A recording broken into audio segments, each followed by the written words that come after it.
안녕하십니까. 임상심리사 1급 자격시험 대비 기출문제풀이 들어가겠는데요. 제가 맡은 과목이 고급 심리치료와 그 다음에 심리연구방법론 두 과목입니다. 이번 시간에는 고급 심리치료의 2020년 기출문제풀이 들어가도록 하겠습니다.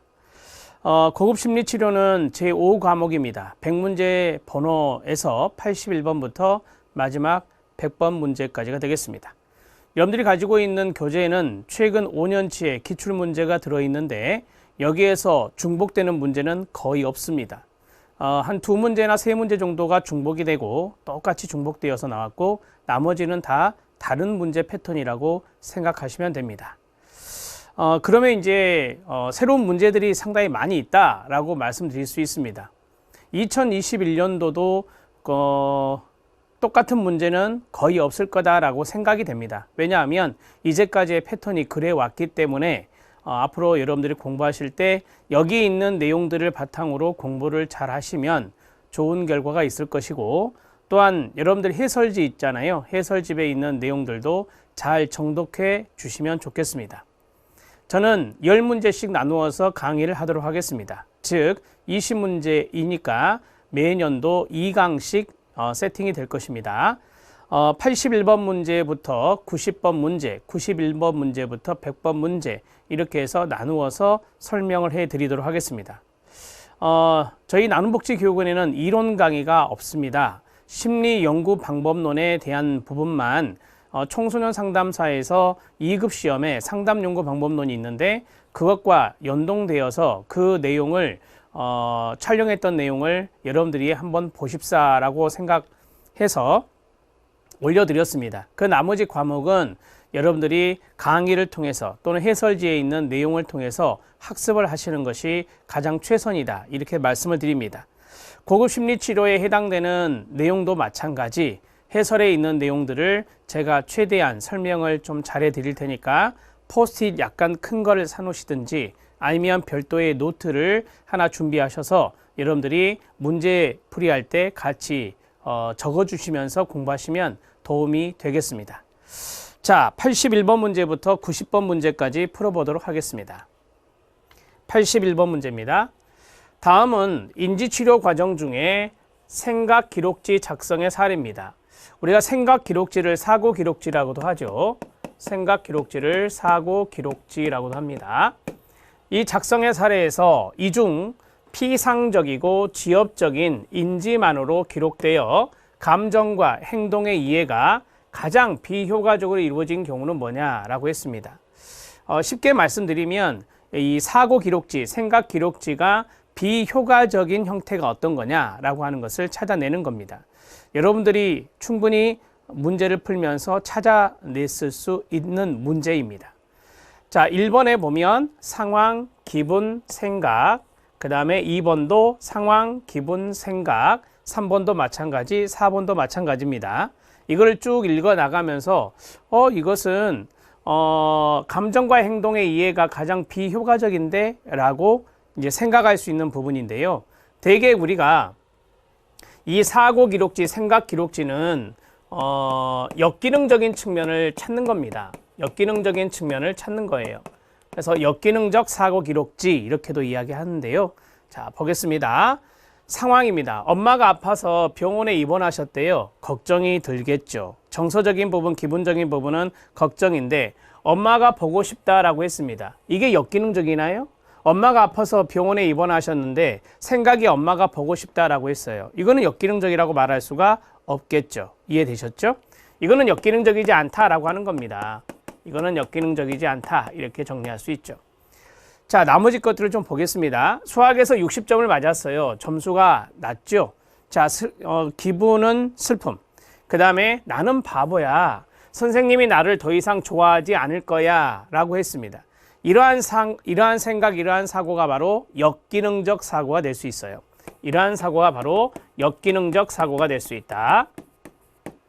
이렇게 정리하시고, 자, 그 다음에 세 번째는 생일 파티에 초대받지 못했습니다. 마찬가지 기분이 슬픔의 기분인데요. 나를 좋아하는 아이가 없어. 나는 학교에서 가장 제일 인기가 없나 봐. 이렇게 생각했다면 이것도 바로 역기능적 사고가 될 수 있습니다.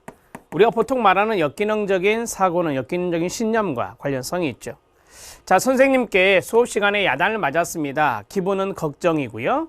자, 선생님께 문제아로 찍히면 어떡하지? 라고 생각하고 있습니다. 이러한 것들이 바로 역기능적 사고라고 말할 수 있습니다.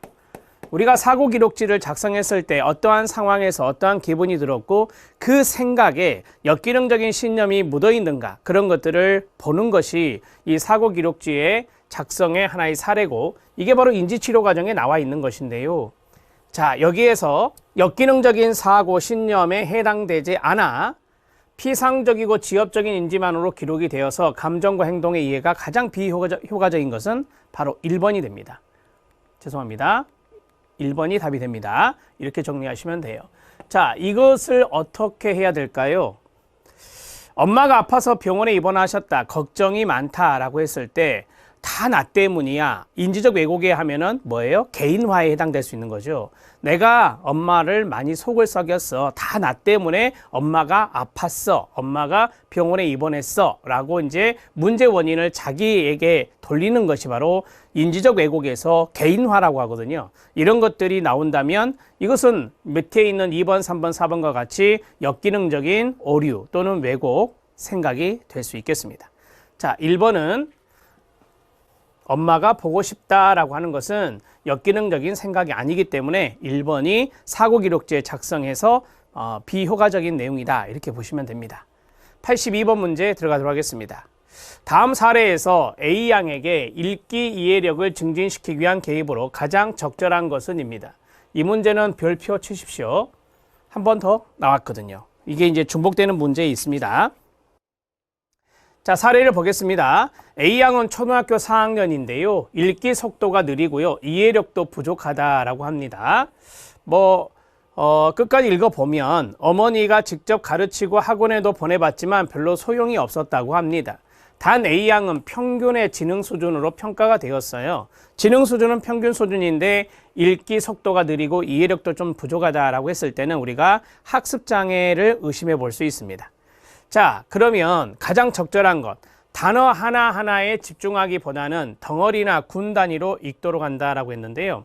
여러분, 읽기 속도가 느리잖아요. 그러면 단어 하나하나에 집중하는 게 좋겠죠. 단어 하나하나에 집중하는 것이 더 바람직합니다. 그리고 이해력도 키우려면 여기 문제에 나온 대로 읽기 이해력이라고 그랬으니까 이해력을 키울 때는 단어 하나가 이게 무슨 의미인지 그것을 아는 것이 좀 중요하니 단어 하나하나에 집중하는 것이 더 좋겠죠. 덩어리나 군 단위로 읽기보다는 단어 하나에 집중하는 게 바람직하다. 앞뒤를 바꿔서 설명되었으면 맞았을 건데요. 자, 읽기의 목적이 뭐냐, 이것을 무엇인지 파악하 들어간다라고 했어요.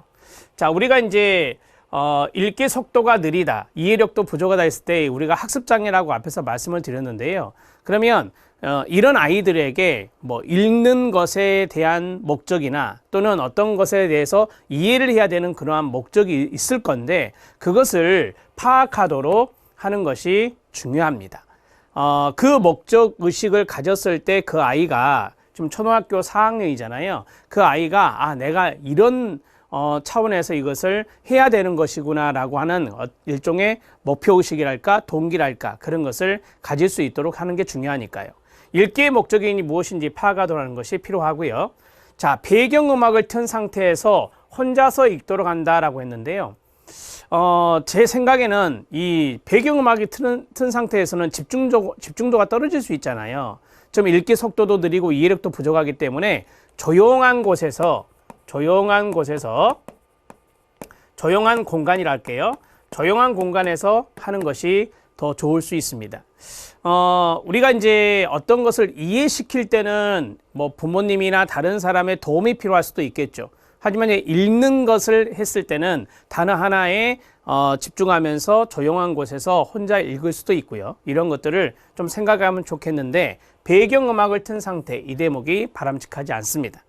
자, 그 다음에 네 번째, 이건 집중도 때문에 그렇습니다. 집중력 때문에 그렇다, 이렇게 보시면 되고, 기본 시선은 문서의 중앙에 두도록 한다라고 했는데요. 우리가 이제 쉽게 책이 있으면 그 책에서 읽을 때 왼쪽에서 오른쪽으로 이렇게 읽어가잖아요. 그쵸? 시선이요, 시선. 자, 그 다음에 위에서 아래로 이렇게 내려오죠. 우리가 문서의 중앙을 보지는 않잖아요. 그래서 위에서 아래로 이렇게 내려오는 게 좋아요. 자, 시선은, 기본적인 시선은 문서의 왼쪽에서 오른쪽으로 가면서 위쪽에서 아래로 내려오는 게 좋다. 이렇게 정리하면 돼요. 중앙에 두도록 한다가 아니라. 자, 옳은 내용, 적절한 내용은 바로 2번이 되겠습니다. 읽기의 목적이 무엇인지 파악하도록 하는 게 좋겠습니다.